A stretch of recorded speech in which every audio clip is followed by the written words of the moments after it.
خدری رضی اللہ تعالیٰ عنہ نے روایت تے چې نبی علیہ الصلوۃ والسلام فرمائے چې د رمضان المبارک میاشت راشي نو د اسمان دروازې کولاو شي، د جهنم دروازې بند شي، د جهنم دروازې بند شي، د جنت دروازې کولاو شي.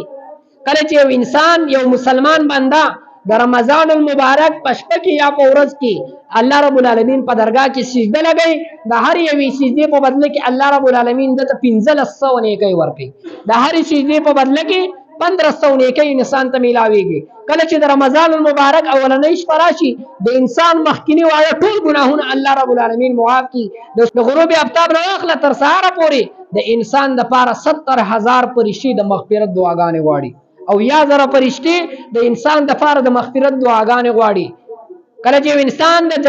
رمضان المبارک یو روزه ونیسي د الله رب العالمین په جنت کې یو محل تیارې چې داږي 60000 دروازې وي،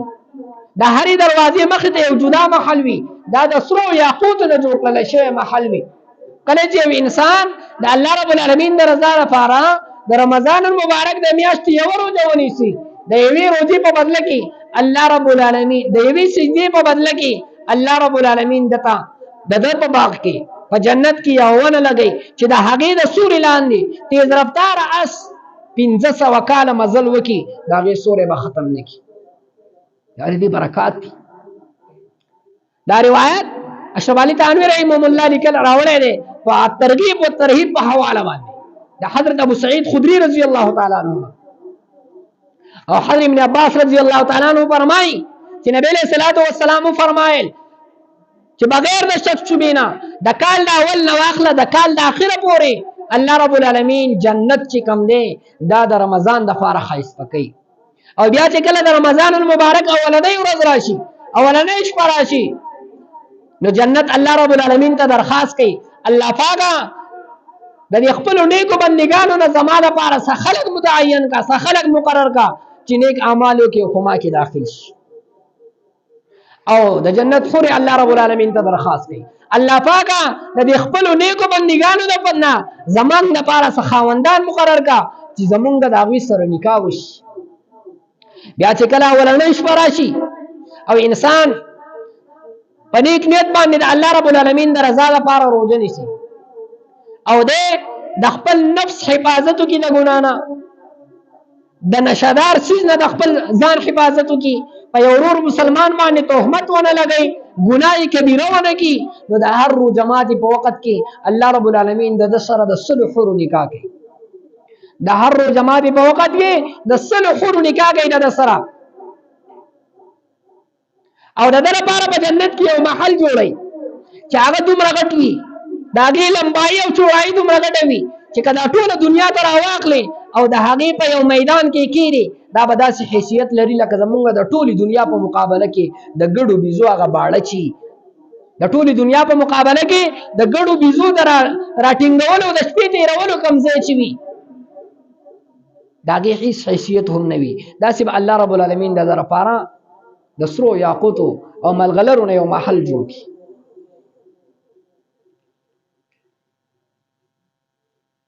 او چې کوم یو انسان دا ګوره یاد وساتئ د کوم یو څیز چې اجر سیواوي ثوابي سیواوي د هغې ګوره ګناه هم سیواوي. کوم یو انسان په دې میاشت کې د ګناه کبیره نه ځان نه ساتي په یو ورور مسلمان باندې د تهمت نه ځان نه ساتي غیبت کوي د ګناه نه ځان نه ساتي خپل نفس چې کوم دی د ګناه نه قلاري او د نشې نه ځان نه ساتي نو الله رب العالمین د دې په وجه باندې د یو کال نیک اعمال ختمي د یو کال نیک اعمال ختمي. یو طرف ته اجر هم سیوا دی خو بل طرف ته ګوره نقصان هم دی. دا د رمضان مبارک برکات دي انوارات دي د یوې روزې بدله سره ابو مسعود رضی الله تعالی عنہ فرمایي نبی علیہ الصلوۃ والسلام د رمضان المبارک په ابتدا کې مونږ ته خطبه فرمایله او نبی علیہ الصلوۃ والسلام فرمایل چې صحابه واورئ کله رمضان المبارک د برکاتونو او انواراتونو او د ثوابونو نه زما امت خبر شو دا تمنا وکي ارزو وکي چې کاش ټول عمر له روزه وي بوزه پکې سره وینو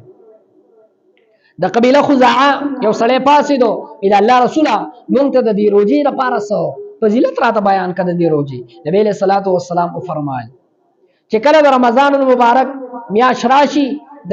د جهنم دروازې بند شي د جنت دروازې کولاو شي د اسمان دروازې کولاو شي او تا تر اخر د رمضان پورې دا کولاو وي د جهنم غبن دی وي بیا چې کله اولنۍ شپه راشي د عرش لاندې یو هوا وچلیږي چې د هغې په وجه باندې د جنت هغه ونو هغه پاڼې د یو بل سره ولګي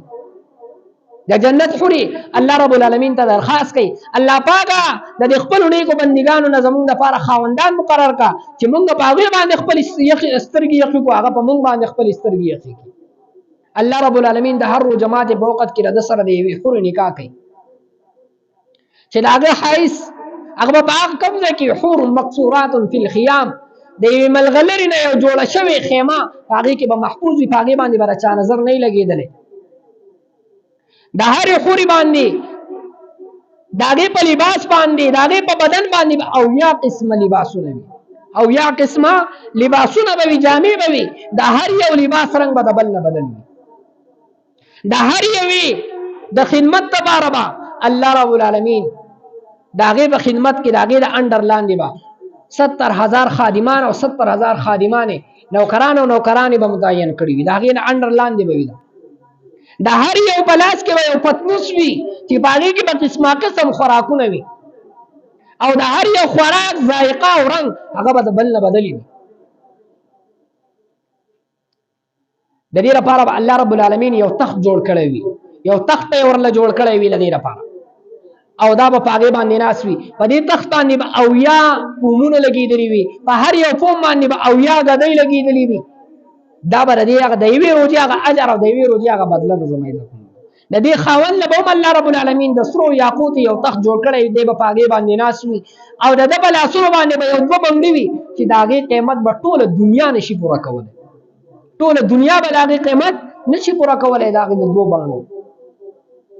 دا صرف د یوې روزې بدله ده د تلاوت پکې نشته دی د ذکر اذکار پکې نشته دی د تراویح پکې نشته دی صرف د روزې اجر او ثواب دومره دی د دې نورو هغه چې څه دي هغه د دې نه جدا دي زما عزتمندو نو حقیقت کې زما عزتمندو د ډېرو خیرونو او د برکتونو میاشت ده د دې د خیرونو نه به ګورئ مونږ ځان نه محرومه کوو که د دې د خیر نه یو ځان محرومه کوو ډېر بدقسمته او بدنصیبه به یو زما عزتمندو